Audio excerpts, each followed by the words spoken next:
Au pays de Brillat-Savarin, il est un livre connu de tous, La physiologie du goût.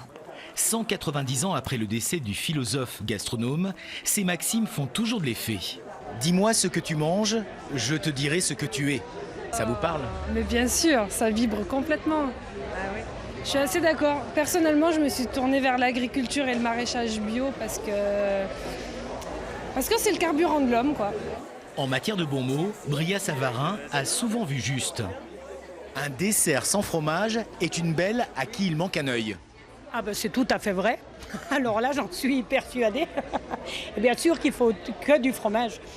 Ce serait plutôt un fromage sans dessert, que ça irait mieux. Qu'est-ce que la santé?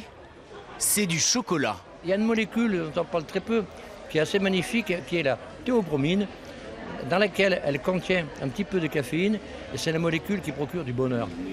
Les entretiens de Belay, où experts et grands chefs se succèdent, donnent l'occasion de tester la popularité du penseur de la gastronomie.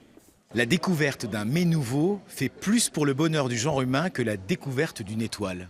Ce grand monsieur, Brillat-Savarin, avait déjà compris en définitive qui on allait devenir, puisqu'aujourd'hui nous ne sommes que ça, des découvreurs de goût et des partageurs de goût et d'émotions.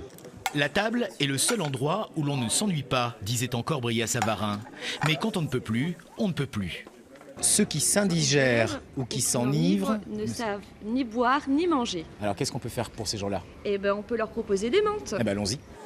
Du coup, je leur proposerais soit de la menthe Wintergreen ou soit de la menthe Hollywood. Pourquoi? Parce que justement, elle facilite la digestion. Allez, une dernière maxime pour la route. La destinée des nations dépend de la manière dont elles se nourrissent. Ici, on s'assure visiblement une destinée sans faille.